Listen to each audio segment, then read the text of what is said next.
Hello बच्चों, कल मैंने आपको आरोह पाठ पुस्तक से पाठ 1 गद्य खंड में नमक का दरोगा पाठ पढ़ाया था। उसी का शेष भाग मैं आपको पढ़ाने जा रही हूँ।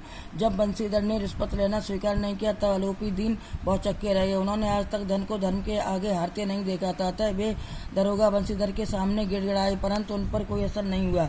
सेठ आलोपी दीन ने 1000 रुपये उसी समय देने की बात कही, पर दारोगा ने मना कर दिया और कहा कि आप मुझे 1 लाख देकर भी सच्चे मार्ग से नहीं हटा सकते। सेठ जी ने 5, 10, 15, 20, 30 और 40 हजार रुपये तक देने को कहा, परंतु बंशीधर का ईमान नहीं डगमगाया और सेब को हिरासत में लेने का आदेश दे दिया। अगले दिन दुनिया ने सुना तो खूब बातें होने लगीं। पंडित जी की निंदा हुई, बेईमान अफसरों ने भी उनकी निंदा की। जब गर्दन झुकाई आलोपीदीन अदालत में पहुंचे तो सारा शहर उमड़ पड़ा। अदालत पहुंचते ही हालत बदल गई, क्योंकि सभी कर्मचारी उनके गुलाम थे। वकीलों ने उन्हें बचाने के लिए सभी दांव पेच लगा दिए। इधर बंशीधर के पास सत्य और स्पष्ट भाषण के सिवा अन्य कोई शस्त्र नहीं था। यह परिणाम हुआ कि न्यायालय सेठ जी के चरणों में झुक गया। डिप्टी मजिस्ट्रेट ने यह लिखा, पंडित जी बहुत बड़े आदमी है, थोड़े से लाभ के लिए ऐसा कभी नहीं कर सकते। यह फैसला सुनकर वकील उछल पड़े। आलोपीदीन मुस्कुराते हुए अदालत से बाहर निकले। बंशीधर को समाज ने जी भर के अपमानित किया। बंशीधर दारोगा को यह अनुभव हुआ कि सत्य का साथ देने वाला कोई नहीं है। सप्ताह बाद बंशीधर की नौकरी को निकाल लिया गया। यह समाचार सुनकर बंशीधर दारोगा के माता पिता पत्नी को बहुत क्रोध आया। यहाँ पर धन की हार हो रही थी। 1 सप्ताह बाद सेठ आलोपीदीन बंशीधर के घर पहुंचे। उन्हें देखकर बंशीधर के पिता बेटे की मूर्खता का रोना रोने लगे। आलोपीदीन ने उन्हें चौंकाते हुए, आपका बेटा कुल तिलक है। उन्होंने बंशीधर से कहा, आज मैं स्वयं आपकी हिरासत में चला आया हूँ। मैंने इस दुनिया में सबको खरीद कर गुलाम बना लिया। मुझे परास्त किया केवल आपने। मैं आपके पास एक विनय लेकर आया हूँ। सेठ जी ने बंशीधर से कहा कि मैं अपनी सारी संपत्ति का तुम्हें मैनेजर बना रहा हूँ। 6000 वार्षिक वेतन के अलावा रोजाना खर्च, सवारी के घोड़े, नौकर चाकर, बंगला सब मुफ्त मिलेगा।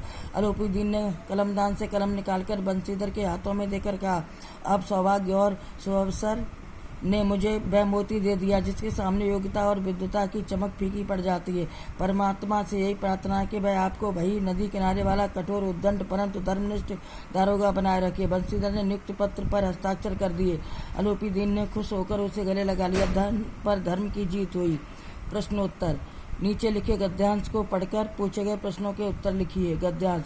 जब नमक का नया विभाग बना और ईश्वर प्रदत्त वस्तु के व्यवहार करने का निषेध हो गया तो लोग चोरी छिपे इसका व्यापार करने लगे। अनेक प्रकार के छल प्रपंचों का सूत्रपात हुआ। कोई घूस से काम निकालता था, कोई चालाकी से। अधिकारियों ने के पवारे थे। पटवारीगिरी का पद छोड़कर लोग इस विभाग की बरकंदाजी करते थे। इसके दरोगा पद के लिए तो वकीलों का भी जी ललचाता था। वह समय था जब अंग्रेजी शिक्षा और ईसाई मत को लोग एक ही वस्तु समझते थे। फारसी का प्राबल्य था। प्रश्न काखंड। नया विभाग किसका बना था? उत्तर, नया विभाग नमक का बना था। खाखंड। उस समय किस प्रकार काम किया जाता था? उस समय घूस, चोरी, चालाकी तथा छल प्रपंचों से काम किया जाता था। गाखंड। लोग किस किस का पद छोड़कर दारोगा पद के लिए लालायित रहते थे? उत्तर, उस समय लोग पटवारीगिरी तथा वकीलों का पद छोड़कर दरोगा पद के लिए लालायित रहते थे। झाखंड। उस समय किन लोगों का बोलबाला था? उत्तर, उस समय फारसी लोगों का बोलबाला था। अणाखंड। पटवारीगिरी का अर्थ लिखें। शब्द पटवारीगिरी। अर्थ, पटवारी का काम, गांव की जमीन और उसके लगान का हिसाब रखने वाला कर्मचारी। चाखंड। इस पाठ के लेखक का नाम क्या है? इस पाठ के लेखक का नाम मुंशी प्रेमचंद है। कहानी का कौन सा पाठ के साथ कहानी का कौन सा पात्र आपको सर्वाधिक प्रभावित करता है और क्यों? कहानी का नायक बंशीधर हमें सर्वाधिक प्रभावित करता है। क्यों? बंशीधर सत्यनिष्ठ और चरित्रवान दारोगा हैं। उसके माता पिता उसे बेईमानी की सलाह देते हैं। इसके चारों ओर का समाज पूरी तरह भ्रष्ट है, फिर भी वह कीचड़ में खिले हुए कमल की तरह, अंधेरे में जले हुए दीपक की तरह बड़े गर्व और स्वाभिमान से जीता है। उसकी यही चारित्रिक दृढ़ता हमें प्रभावित करती है। वह मुकदमा हारने पर भी छाती तान कर चलता है। मिट्टी में मिला दिए जाने पर भी पछतावा प्रकट नहीं करता। आखिरकार पंडित आलोपीदीन भी उसकी इस दृढ़ता पर मुग्ध हो जाते हैं। नंबर 2। प्रश्न का दारोगा कहानी में नमक का दारोगा कहानी में पंडित आलोपीदीन के व्यक्तित्व के कौन से 2 पहलू पक्ष उभर कर आते हैं? उत्तर, पंडित आलोपीदीन के व्यक्तित्व के 2 पक्ष उभर कर सामने आते हैं, शुभ और अशुभ। अशुभ व्यक्तित्व। कहानी के प्रारंभ से मध्य तक पंडित आलोपीदीन का भ्रष्ट व्यक्तित्व सामने आता है। वह गंदे तालाब की सबसे बड़ी मछली है। वह अदालत रूपी जंगल का सिंह है। उसने नीचे से ऊपर तक सभी कर्मचारियों अधिकारियों को लोभ लालच की कीचड़ में धसाकर दुष्चरित्र बना दिया, इसलिए वह रात के अंधेरे में बड़े आराम से चोरी का धंधा करता है। वह पैसे की नदी बहाकर और अधिक धन कमाता है। इसके इस भ्रष्ट रूप की प्रशंसा नहीं की जा सकती। वह बाचलता और चालाकी से अपने सारे काम करवा लेता है, परंतु समाज में उसने सम्मानित स्थान बनाया हुआ है। उसका यही दोगला चरित्र अशुभ है। शुभ व्यक्तित्व कहानी के अंत में उसका उज्जवल चरित्र सामने आता है। वह अपने को गिरफ्तार करने वाले बंशीधर को कुचलने मसलने के बजाय उसका आदर करता है, उसे सम्मान पूर्वक अपनी सारी संपत्ति का स्थायी प्रबंधक नियुक्त करता है। उसके यही गुण ग्राहकता हमें प्रभावित करती है। प्रश्न नंबर 3, कहानी के लगभग सभी पात्र समाज की किसी न किसी सच्चाई को उजागर करती है। निम्नलिखित पात्रों के संदर्भ में पाठ से उस अंश को उद्धृत करते हुए बताई कि समाज की किस सच्चाई को उजागर करते हैं। काखंड वृद्ध मुंशी के चरित्र से समाज के भ्रष्ट चरित्र का परिचय मिलता है। आजकल बड़े बूढ़े माता पिता सही भ्रष्टाचार करने में जरा भी शर्म नहीं महसूस करते। वे अपने बच्चों को भी रिश्वतखोरी या ऊपरी आय बनाने की सलाह देते हैं। वृद्ध मुंशी की बंशीधर को यह सलाह देखिए, नौकरी में ओहदे की ओर ध्यान मत देना, यह तो पीर का मजार है। निगाह चढ़ाए और चादर पर रखनी चाहिए। ऐसा काम ढूंढना जहाँ कुछ ऊपरी आय हो। गरज वाले आदमी के साथ कठोरता करने से में लाभ ही लाभ है। यह मेरी जन्म भर की कमाई है। ऐसे मुंशी अपने बेटे को ईमानदारी पर पीठ थपथपाने के बजाय इन शब्दों में कोसते हैं, पढ़ना लिखना सब अकारत गया। खाखंड वकील, आजकल समाज में वकीलों का एक ही लक्ष्य रह गया है कि किस तरह कानूनी या गैर कानूनी काम की परवाह किए बिना धन लूटा जाए। जब नमक पर पाबंदी लगी और नमक के दारोगा का पद महत्वपूर्ण हो गया तो सभी वकील यही चाहने लगे कि वकालत छोड़कर वे इस विभाग के दारोगा बन जाएं। सरकारी या गैर सरकारी वकील ने न्याय की जीत पर खुश होने के बजाय अपने मुवक्किल की जीत पर खुश होते हैं। वे न्याय का गला दबाकर भी खुशी मनाते हैं। न्याय की इससे बड़ी पराजय नहीं हो सकती।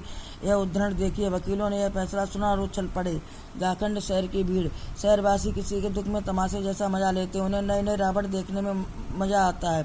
हालांकि वे स्वयं भी भ्रष्ट आचरण में लिप्त होते हैं, फिर भी किसी भ्रष्टाचारी की कलई खुलने पर उसे पापी कहने में, उनका जुलूस निकालने में नहीं चूकते।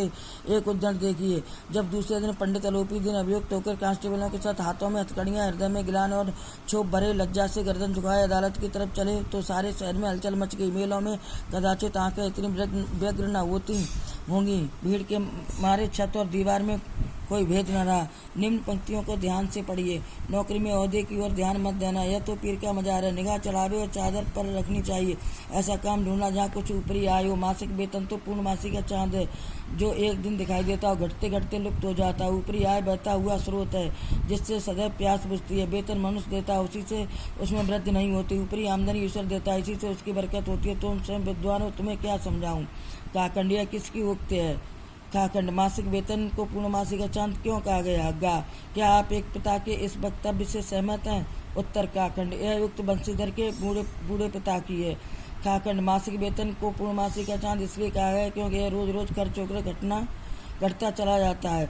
यह मिलता तो मास में एक बार है, किंतु अगले दिन से घटते घटते जल्दी समाप्त हो जाता है। गाखंड, नहीं, मैं पिता की इस बात से सहमत नहीं हूँ। मेरा अनुभव यह है कि ऊपरी आय से मन में गिलान उपजती है, मासिक वेतन से मन प्रसन्न होता है। प्रश्न 5, नमक का दरोगा कहानी के कोई दो अन्य शीर्षक बताइए जो उसके आधार को भी स्पष्ट कीजिए। उत्तर, नमक का दरोगा कहानी के अन्य दो शीर्षक हो सकते हैं, सत्य की जीत, दूसरा ईमानदारी। बच्चों, प्रश्न उत्तर अपने रजिस्टर पर लिखने हैं।